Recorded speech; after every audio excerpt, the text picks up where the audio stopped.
Friday, April 19th.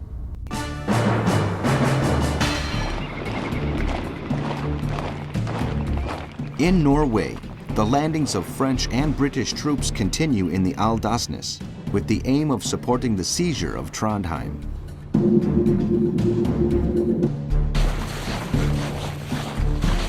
On the other hand, German soldiers have been able to stop the advance of the Allies towards Steinkjer, forcing them to retreat to Namsos.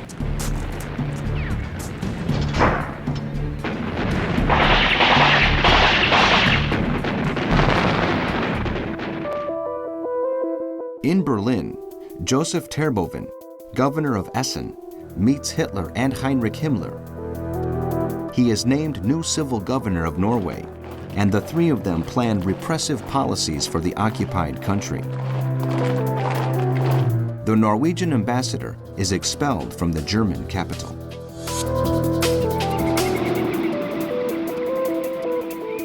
Argentina ends its commercial and financial links with Norway and Denmark, while the government of the United States seizes the banking assets of both countries.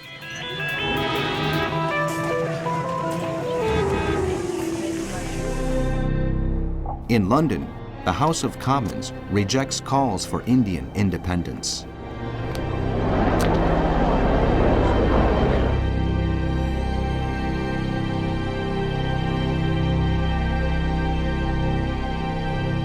The Dutch government declares a state of war throughout the country while reasserting its neutrality. Clashes on the Franco-German border increase in frequency and intensity.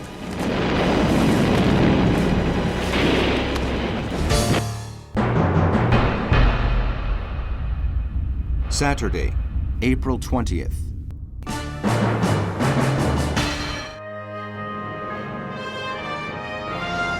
Hitler celebrates his 51st birthday and receives the congratulations of crowds of people in the Wilhelmplatz. Rommel describes him as the most brilliant military and political figure in history. At the same time, Wehrmacht troops are facing the Norwegian lines of defense at Lillehammer, Rena, and Åmot, while Luftwaffe planes attack the Allied positions at Namsos and Aldasnes, destroying the ports.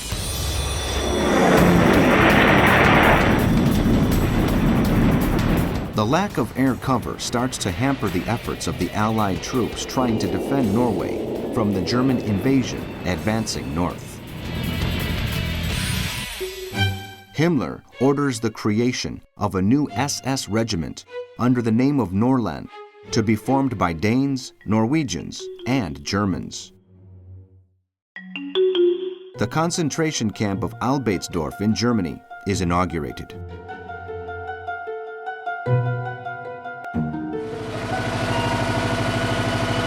Admiral Raeder, chief of the Kriegsmarine, orders a commission of inquiry to be set up to investigate the failure of torpedoes used by German submarines.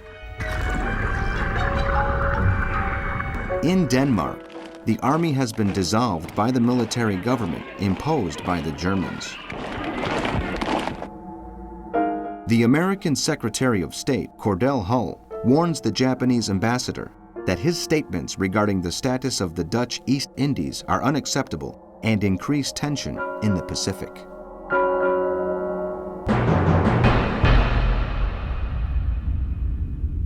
Sunday, April 21st.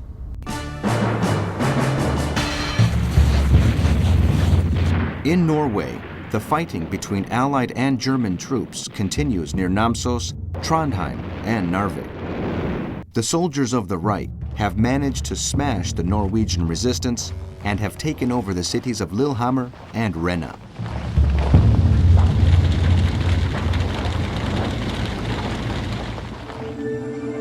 Joseph Terboven, named civil governor of the country by Hitler, arrives in Oslo, followed by several SS and SA units and a group of Nazi party leaders.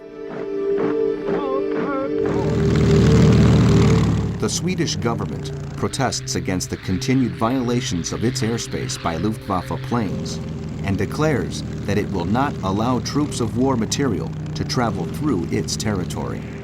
Sweden insists its prime minister is a neutral country.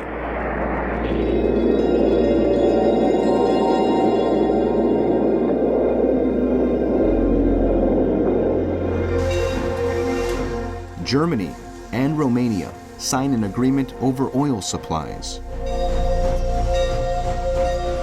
Ploesti, one of the most important refineries in the country, located 50 kilometers to the north of Bucharest, will become a vital artery of the Third Reich.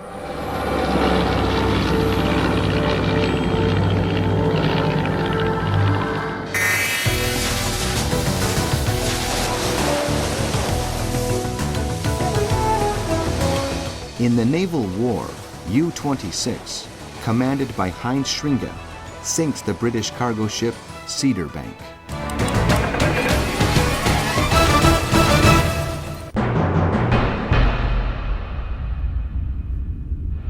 Monday, April 22nd.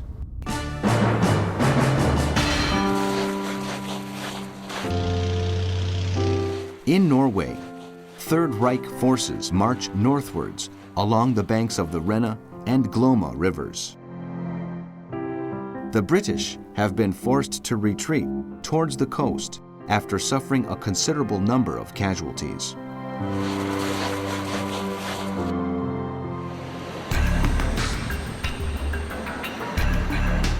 More Allied troops disembarked to the south of Kristiansund, while RAF aircraft bombed the German bases at Aalborg in Denmark and the airport of Stavanger in Norway.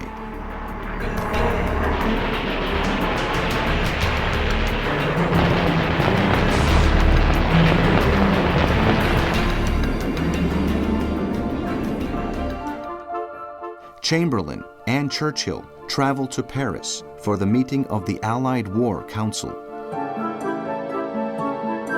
The French government tries to get an agreement with the Italians regarding the Mediterranean.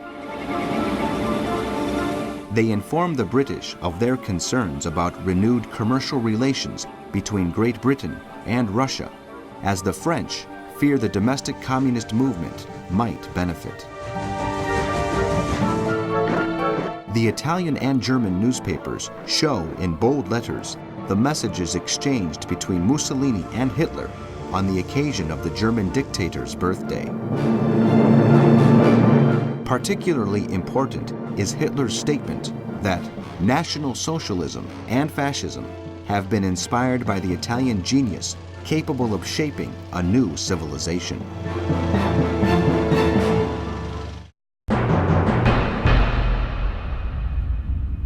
Tuesday, April 23rd.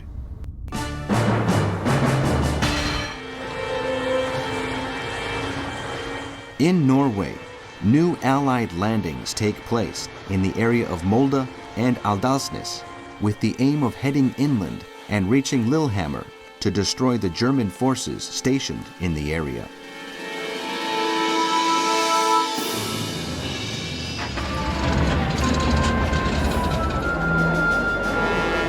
As far as the high command of the OKW is concerned, the situation in Norway is under control, and Allied troop movements are doomed to fail.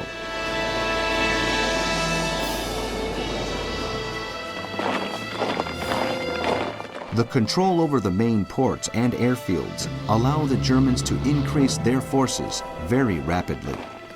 Only the Narvik sector is a cause for concern.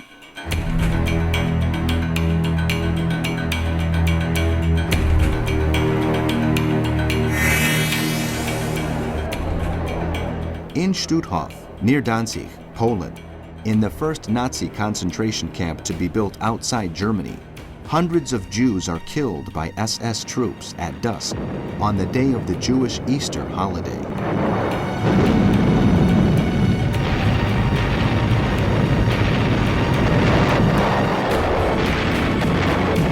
The Russian Minister of Foreign Affairs, Molotov, declares that Russia wants a rapid solution to the problem of the region of Bessarabia, ceded to Romania in the Treaty of Versailles in 1919.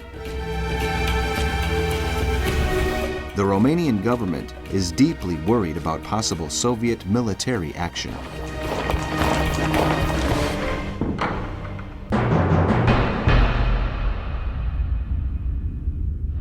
Wednesday, April 24th.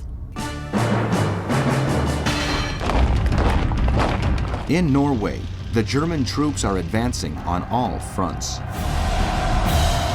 The British try to reach Trondheim, but fail. 4 Royal Navy cruisers start the bombing of Narvik, where nearly 5,000 German soldiers are trapped under the command of General Dietl, hidden out of range of the British cannons. The Allied command eventually decides that the only solution is to carry out an amphibious assault to take the city. Joseph Terboven takes up his post and substitutes Vidkun Quisling as the head of the Norwegian government. Hitler considers that his regime should not reward traitors. The new Reich Commissar is given absolute power over the Norwegian population. Furthermore, General Nikolaus von Falkenhorst is designated Commander-in-Chief of the Wehrmacht in Norway, following his speedy and successful occupation of the country. In Berlin, the propaganda minister Goebbels tells Hitler that German troops have seized information which proves the British intention of invading Norway. This will serve to justify the German argument that they are acting only to defend Norwegian neutrality. The French Prime Minister, Paul Reynaud, asks Mussolini not to enter the war. His plea is echoed by Pope Pius XII. In the naval war, the German cruiser Orion sinks the British merchant ship Haxby.